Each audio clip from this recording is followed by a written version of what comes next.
Kasi po may pinagtapat sa akin si tatay. Eh, gusto ko po linawin mo sa inyo. Kasi sabi po niyo, wala po kayong naging buungan ng tatay niyo. Wala nga po talaga. Pero sinasabi po niya, at inamin naman po niya, anak daw po niya si Ate Karen. Hindi. Hindi po talaga po siya. Hindi po siya gumawa sa tatay ko. Yung pinsan ko po. Yung pangalan po yun na Ede. Hindi po talaga. Siya po yung dumadayo dito. Hindi po siya. Si tatay na po nagsabi, si Lolo, yung ama niyo nang nagsabi na anak niyo talaga si Karen, anak niyo. Hindi po talaga po. Yun nga po. Yung pinsan ko po. Hindi nga po siya. Kahit po, alam ko po yung tinitiran po nila. Hindi talaga po tatay ko. Nagagalit ko po ako, lumalaban po ako sa kanya. Karapatan ko naman po lumaban. Anak lang po ako yun eh. Andiyan po nung pong may nangyari po sa akin, buntis ako, nalantad na. Andiyan pa noon siya. Inuhuli ko, kinakausap ko na yung nakagawa sa akin. Yun. Yung ginawa niya, umuwi. Ano ba? Kinakausap, papahuli na kita. Pinsan ko talaga. Kahit pa hindi ko. Ano po? Yung alaman po kung saan galing si Karen. Ano po yung sabi niyo? Ano po yun? Malaman po kanino po siya galing. Kung sino ang ama. DNA? So po. Gusto niyo pa-DNA test natin? Opo, yung anak ko. Pero po sinabi ko na sa anak, yung pinsan ko. So, sa inyo, okay sa inyo pa-DNA test natin? Opo. Si Lolo, Wala at nga. saka po yung tatay niyo, at saka si Karen. Opo. Ay, hindi po, yung pinsan ko po. Kaya po, alam ko po, hindi naman po ako maano yung isip ko, alam ko po, yung nangyari sa akin. Ako naman po yung normal. Hindi, ang problema ko lang po, yung pako. Yung ganun ko. Yung pag-iisip ko kaya. Alam ko po. Ako po, kahit ako, magiging lumalaban po ako, sinusuntok talaga siya, lumalaban ako sa magulang. Ba't ka ako binuhay mo? Tama naman ako, di ba? Yeah. Kaya, dapat ka akong, mayroon pala ka akong magulang mo na na babae. Nag-iisip, tatalo kami magkama, babalibagan kami. Ba't ka ako binuhay mo pa ako? Kaya pala ka akong kakambal ko, hindi na buhay eh. Kung ako lang ka akong buhay, kakambal ko. May kaya bang kaming dalawa? Kahit sa pinsan ko na yun. Sabi ko, pinsan, hindi mo tayo magkaiba. Yung tatay ko magkapatid. Yung yung pangalan po, Ede. Paano po yan? Opo. Yung lolo nagsasabi, sinasabi niya na po na anak niya si Karen. Kayo naman, pilit niyong ipinipilit na hindi po si tatay niyo Opo. yung ama ni Karen. Opo. Sinabi ko na po kay Karen. Ako, pinsan ko pinsan ko din ka ako gumawa sa akin yung nabuntis si Ede. Totoo nga po. Nasaan po ngayon yun? Sa San Miguel po. San Miguel. Opo. Alam niyo po ba yung bahay na nasaan po siya? Opo. Okay.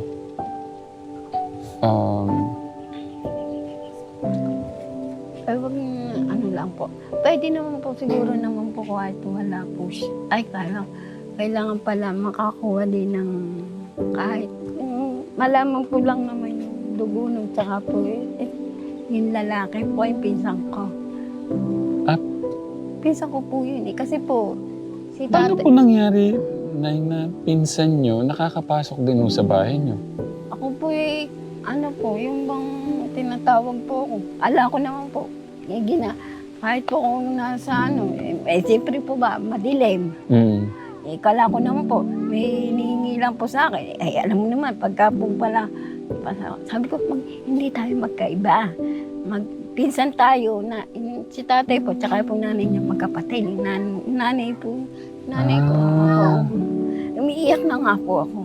Ay, sabi ko naman, pati inom ka, ang dami naman kakong mga babae niya, ba't ako pa hindi naman tayo magkaiba, magpinsan tayo. Nilalabanan ko talaga, sinusuntok ko siya, bakit ka ako? Ang dami naman kako eh. Madami naman kakong babae, ba't ako pang hindi na inano mo? Eh siguro, maliligaw pa siya, hindi mo ba? Maliligaw pa. Iniisip ko, ikaw lang kako nag-aanap po, tapos nag-aanap po siya, nagmamakay na po dito.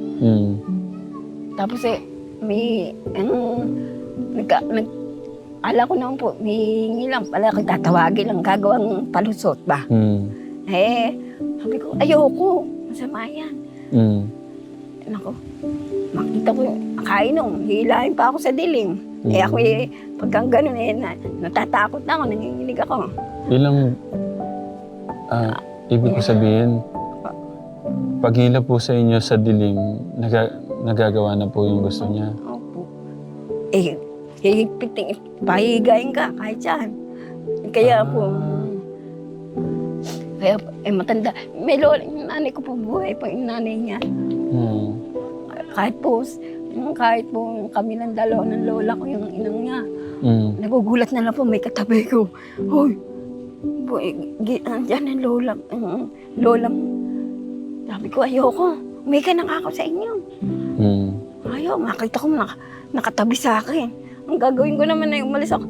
Kahit ako bumaba, sinusundan ako. Nga po. Hindi po kasi malinaw kay tatay. Sino pong nauna? Si tatay o yung pinsan po niyo? Yung pinsan ko. Yung pinsan po niyo? Oo. Ngayon nakita po ng tatay niyo na ginagawa po niyo nung pinsan niyo? Opo nga, tinatakpan po nga po yung bibig ko. Sino po? Yung pinsan ko na Pinsan niyo? Opo. Na nakikita po ng papa niyo? Opo. Huh? Nagagalit po tatay ko nun. Anong ginawa po ng tatay niyo nun? Nakikita po. Ano po siya, pagod po siya, tulog. Pagka natutulog po kami, kasama ko lahat. Ako gising na, nagulat ako. May katabi kumakalabit siya. Ba't yan, tumabi ka sa higaan ko? Kagalit ako. Makikita ko umalis ka dyan, doon ka doon sa tulugan. Sabi ko katabi kami ng inang lola ko po, si Tim. Po. So nagsimula po lahat doon sa pinsan nyo na nakita po ng tatay nyo na nangyayari po yon. Tapos, tsaka na po. At tsaka po, kahit po, ako yung may ginagawa, kaya susunod. Kala ko naman po, hindi ko naman sakaling mangyayari sa akin gano'n na hilahin ako sa dilim. Sumakit na naman ako. Alam ko naman yung pagkadibuha, ang lalaki sumasaktan tiyan. Iinom ka ako, hindi mo kayang i-control yan. Ang dami naman ka akong mga babae yung magaganda. Ba't ako pa ang pipi? Hindi naman tayo magkaiba, magkadugo tayo. Anong naramdaman niyo ho nung unang ginawa ho yun sa inyo? Sabi ko, nahalata na ako ng tao. Tsaka hindi ko nahalata ako na hindi ako, yung dumarating sa babae. Yung, sabi ko, parang malaking balakang ko. Kinukutuban ako, hindi na ako lumalabas na yun. Hindi na, sarili ko na lang. Muntik ko nang gawin, kumatay ko . Tapos andiyan pa yung pinsan ko na yun. Nung nahalata ng tiyang ko, mamaya sinundo na ako ng lola ko dyan sa dulo. Tapos nagpatawag ng pulis. Tapos kinausap ko ng pinsan ko, yan. Ay, nakakong pulis. Ang ginawa ng mga pinsan ko dyan, pinatago ng tatay ko. Bigla ang takbo si tatay niya. Pwede pong malaman mga ilang ulit po kayong hinatak si Dilim? Tatlo. Tatlo. Opo. Hindi po kayo parang nagsumbong sa kapatid nyo, kamag-anakan nyo? Eh, O hindi na. pinapulis ganun? Hindi naman po. Sabi naman sa akin, ba't hindi ka naman mabubuntis? Posible, babae ko parang kung hindi mabubuntis. Ang ano lang ako, ipaalang ano ko sa akin. Sabi ko, bakit hindi ako mabubuntis? Alam ko naman ako, dalaga pa. Nahalata ako na yung tiyang ko. Maiba na, mabigat na yung katawan ko. At saka mahilig ako natulog nun. Nahalata ako na. Tapos kinausap ko na, may nangyari sa ating buntis. Tapos nagulat na lang ako. Narinig ko sila nag-uusap-usap. Ganon. Ayun. Ayun, mamaya-maya, pinasundo na ako ng mga lola ko doon sa dulo, mga pinsang ko. Ganon. Tapos lola ko kasi yung kapatid ng lolo Daicho ko, buhay pa. Okay. So, kay nanay, Ah, pa-DNA test daw po natin si nanay para ano. Okay po kayo doon? po. Okay. Pero kay lolo po, umamin na po sa akin si lolo. Pwede din po siyang, ano tawag po yan, sinabi niya po. DNA test din Opo. po sa kanya. Ako. Nung po kami, nung siya po nung naramdaman po niya may pulis na, kinakabahan na po siya. Yeah. Kaya sabi ko, ano, nangyari yan. Saan ka pupunta? Yeah. Ako naman po gusto ko sabihin po sa mga, yung mga nangyari po sa akin. Yeah. Agad naman po ako sinundo dito sa amin. Dinala po ako dito. Parang, alam mo, katulad po niyo, inurirat po kung ano nangyari sa akin. Ayun. Tapos po sinasabihan ko po yung pinsan ko na ano ginawa mo sa akin? Ba't ka ngayon lumalayo ka ngayon sa akin? Totoo naman, ikaw ang nakahabunti sa akin. Ito po yung mga comment nung pag-amin po ni Ate Karen nung sa loobin po niya. No? Kung sa akin nangyari yon, hindi ko na gawin sa kapatid ko yon. Nawalan na lang ako ng asawa, wag lang yung pagkatao ng kapatid ko. Kaya magpasalamat ka ate kasi yung kapatid mo mahina at may kapansanan. Sabi naman po ni Tita Nedy Pangilinan, 90, si Karen ang dapat magdesisyon para sa nanay niya. Na nag-decide si Ate Karen, di ba po? Nag-decide si Ate Karen na lalayo dito pero ayaw nyo. Sinunod na lang po kayo. Okay. Tapos sabi ni Tita Eva Balingod, 4938. Kaya paulit-ulit na ginagawa sa kanya kasi walang nananagot. Kaya akala nung gumagawa sa kanya ay okay lang yun. Kung sino pa yung sariling pamilya, sila pa pala ang aapak sa pagkatao nila. Alisin mo na sila dyan, Sir Tekram, baka maya si Karen naman ang maisunod. Hindi niyo ho ba naisip? Nagawa po ng... Gusto ko lang pong yung sinasabi po ng mga kababayan natin. Kung nagawa sa inyong sarili niyang anak, baka daw magawa po sa sarili niyang anak din. Parang ang gulo, no? Anak tapos anak. Ang kinakatakot po nila na, yun nga, baka mangyari din po sa anak niya. Kasi anak din po kayo, di ba? Anak niya din, baka mas bata yun. Sa tingin niyo, gagawin niya sa sarili niyang anak yun? Ulit? Ay, hindi na po siguro. Binabantayan ko naman po yung anak ko. Kasi po, hirap nga naman po. Hindi naman po. Di ba, pinagtapat naman po. Hindi naman po. Pinagtapat po ng tatay ko po na Siya po talagang tatay? yung bang hindi po niya gagawin niya sa yung apo niya. Okay, sabi naman ni Tita Avina, huwag matigas ang ulo nanay. Lumayo kayo dyan para sa safety niyong mag-ina. Iwanan mo ng tatay mo dyan. Andyan naman ang iba mong kapatid. Demonyo naman pala tatay mo. Nanay, wag na dyan. Kawawa mamaya. Si Karen may magawa sa kanya din. Eh, hindi, ano ko naman po. Nakita niyo naman po na tawag doon, nakulong na po siya. Tapos naman po, pinagsisisihan naman po niya yung ginawa niya sa akin. Tapos lumayo na kayo dyan, Nanay Marlene, iwan mo tatay mo, parang kinukonsinti mo din yung ginagawa niya. Kapag hindi mo siya iniwan, ang pahalagahan mo yung anak mo. Mali, yes, naawa ka sa tatay mo. Paano naman si Karen? Hindi ba mahalaga sa'yo para sa kanyang reputation? Missing kayo, Nanay Marlene, sa katotohanan. Tapos Tita Vivian Calester, kahit sabihin natin na matanda na, dapat po ipakulong pa rin kasi hindi maganda ang ginagawa niya. Kahit sabihin natin na nagsisisi siya, pagbayaran pa rin niya alang-alang sa anak po. Tapos dito, baka nga biktima din si Ate Karen. Ang dami pong nag-ano dito. Ang daming nagpapahatid ng mensahe, yung concern. Kasi yung iba iniisip po, Nay, na hanggang ngayon, may nangyayari pa rin ho sa tatay niyo. Kasi ang mahirap dyan, Nay, pilit gusto ni Ate Karen na lumayo dyan dahil may nangyayari pa rin po. Masakit po yun sa anak niyo. Well, hindi naman po, ang inano ko po, hindi na po niya ginagawa po. Hindi naman po niya ako, katulad po niyan, marami na pong kasama dyan. Ay, pagka po ginalaw po, ako na mag-DJ, ano po tawag doon. Tsaka po ko hirap na po.